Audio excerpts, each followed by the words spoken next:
नमस्कार दोस्तों, आप देख रहे हैं विजन बिहार।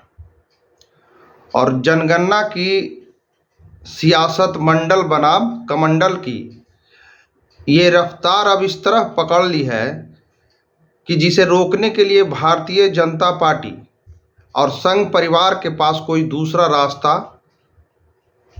नहीं मिल रहा है। और खासकर जब तक मंडल की सियासत के सबसे बड़े सुरमा में से एक बीपी सिंह के सबसे बड़े सिपा सलाहकार में से एक माने जाने वाले और उस दौर की राजनीति में जब मंडल कमीशन की सिफारिश लागू हुई थी, उस दौर में एक बड़ा महत्वपूर्ण भूमिका हालांकि मंडल लागू करवाने में नहीं थी, लेकिन मंडल के नाम पर सामाजिक विमर्श और एरिस में को बदलने देने वाले एकमात्र नेता जो हम लोगों के बीच अभी मौजूद हैं, लालू प्रसाद यादव। और लालू प्रसाद यादव ने जब इस पूरे मामले में एंट्री मारी है तो आप समझ सकते हैं कि संघ और भाजपा दोनों के बीच किस तरह की खलबली मची हुई है। वो कान पकड़कर जाति जनगणना कराने की बात कर रहे हैं। लालू प्रसाद यादव ये बात बोल रहे हैं जिसपे कि सियासत मचा हुआ है। दंड बैठक करवाकर जाति जनगणना कराएंगे, यानी वो कान भी पकड़ेंगे और दंड बैठक भी कराएंगे, लालू प्रसाद यादव बोल रहे हैं। और अभी वो सिंगापुर से अपना जो मेडिकल जांच है वो जांच करवा करके आए हैं। उसके बाद ये स्टेटमेंट दिए जिससे कि बिहार ही नहीं पूरे हिंदुस्तान में भूचाल मचा हुआ है। हर राजनेता जैसा बनने का लोग सोचते हैं। राजनीति में जाने वाले लोग ये सोच सकते हैं कि कोई इंदिरा गांधी बनना चाहेगा तो कोई नेहरू बनना चाहेगा, तो कोई अटल बिहारी वाजपेयी बनना चाहेगा और कोई कुछ बनना चाहेगा, लेकिन लालू प्रसाद यादव बनना कोई चाह करने वाला भी नहीं बन सकता है। क्योंकि लालू यादव के अंदर जो कम्युनिकेशन स्किल है, अपनी बात को जमीन तक लोगों तक आसानी से पहुंचाना देने की जो कला है, वो देश में बरले की राजनेताओं के पास रही है। लालू यादव जब इस मुद्दे पर एग्रेसिव होकर निकल रहे हैं, वो लालू यादव हैं जिसमें मंदिर के हिंदुत्व की राजनीति के प्रचंड वेग में लाल कृष्ण आडवाणी को गिरफ्तार किया था। वह लालू जब जाति जनगणना को मुद्दे को लेकर आक्रामक हो रहे हैं तो इसके मायने समझे जा सकते हैं।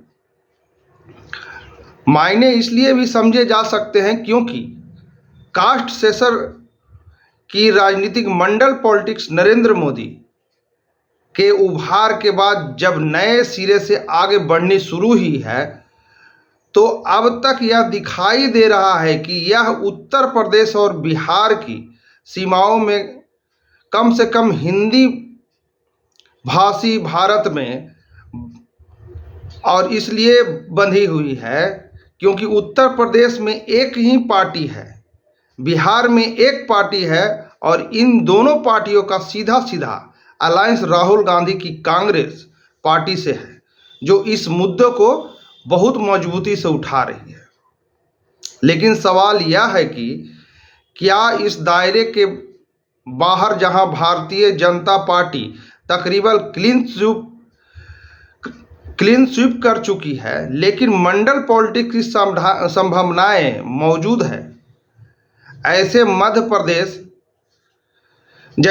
प्रदेश, छत्तीसगढ़, उड़ीसा गुजरात, काफ़ी हद तक राजस्थान, यहाँ तक कि महाराष्ट्र, जहाँ विदर्भ और कुछ इलाकों में भारतीय जनता पार्टी के अभी भी नामो निशान मौजूद दिखाई दे रहे हैं, वहाँ पर यह बात पहुँचे कैसे? सारी पार्टियाँ अपनी तरफ से जोर लगा रही है ताकि वहाँ की जनता को पता चले। और मैं बात उस दौर की कर रहा हूँ जब लाल कृष्ण आडवाणी रथ पे सवार होकर के बिहार आए थे और उस टाइम लालू प्रसाद यादव मुख्यमंत्री थे। जब हिंदुत्व की लड़ाई हो रही थी तो कोई पूरे हिंदुस्तान में नहीं था उनको रोकने वाला लाल कृष्ण आडवाणी को, लेकिन लालू प्रसाद यादव ने उनकी रथ को यहाँ रोक कर और उनको ये दिखा दिया था कि यहाँ पे बिहार में हम शेर हैं। फिर वहीं एक अपना रुख वो अख्तियार कर रहे हैं, क्योंकि लालू प्रसाद यादव वो मंझे हुए खिलाड़ी हैं जिनको कोई मात नहीं दे सकता है।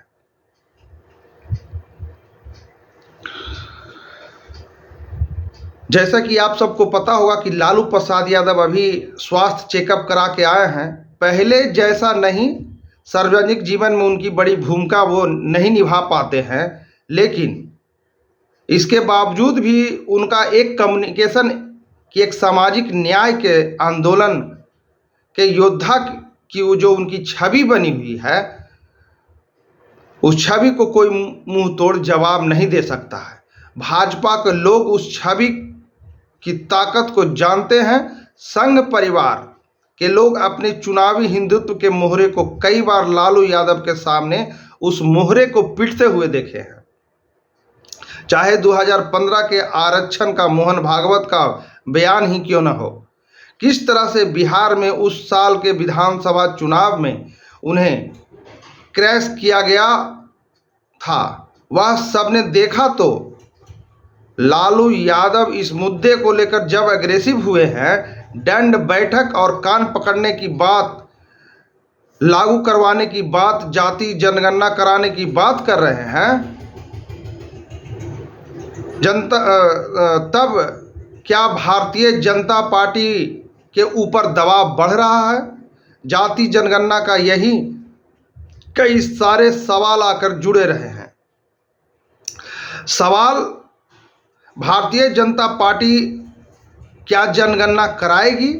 सरकार अभी केंद्र में मोदी जी की है और प्रधानमंत्री और गृह मंत्री अमित शाह क्या जाति जनगणना करवाएंगे, होने देंगे?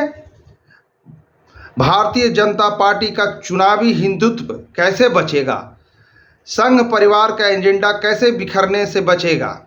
यह सारे सवालों का जवाब आज की तारीख में जब हो रहा है और विपक्ष की तरफ से जो सबसे बड़ा चुनावी गोल पोस्ट को एक जगह ये दूसरी जगह शिफ्ट करने के लिए जब पूरी तैयारी की जा रही है, तो इन सारी परिस्थितियों को देखते हुए एक बात तो साफ हो गई है कि भारतीय जनता पार्टी रक्षात्मक मुद्रा में आ रही है। तभी केरल से आरएसएस की जो प्रतिध्वनि निकली है, जो आवाज़ निकली है, वह ना तो जाति जनगणना की मांग को खुलकर स्वीकार करने के पक्ष में दिखती है और ना ही उस मांग को नकार पा रही है। बीजेपी के लोग आज की तारीख में खुलकर विरोध कर पाने की स्थिति में नहीं है और ना ही संघ के लोग।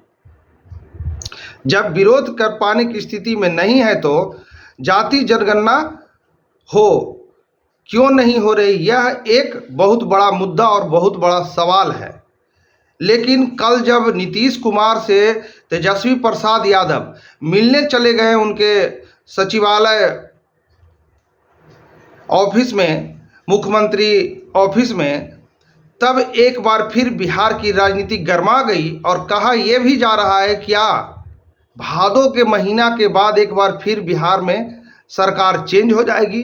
क्योंकि अगले बार भी ऐसा ही हुआ था, 5-6 बार नीतीश कुमार से तेजस्वी प्रसाद यादव मिले और सरकार बदल गई। तो बहुत सारे कयास लगाए जा रहे हैं, क्योंकि बिहार में ऐसा ही एक राजनीतिक भूचाल आ गया है। जब से तेजस्वी प्रसाद यादव कल शाम को नीतीश कुमार जी से मिले हैं तब से, और कयास ये भी लगाया जा रहा है कि केंद्र में बैठे हुए नीतीश कुमार के जो अभी अभी त्यागी जी के स्थान पर जो ग्रसित पद लिए हैं राजीव रंजन उर्फ ललन प्रसाद, वो बैठ करके दिल्ली में राजनीतिक पे नज़र बनाए हुए हैं, और बिहार में नीतीश कुमार बोले हैं कि हम यहाँ देख लेंगे, आप सब दिल्ली जाइए। इसलिए राजीव रंजन और संजय झा दोनों दिल्ली में हैं और नीतीश कुमार यहाँ बिहार अकेले देख रहे हैं। आपको ये वीडियो कैसा लगा हमें कमेंट बॉक्स में मैसेज जरूर करें, और मैं आप सबसे रिक्वेस्ट करता हूं कि हमारे चैनल को सपोर्ट करें, लाइक करें, सब्सक्राइब करें, शेयर करें और मेरे फेसबुक पेज को फॉलो करें। धन्यवाद।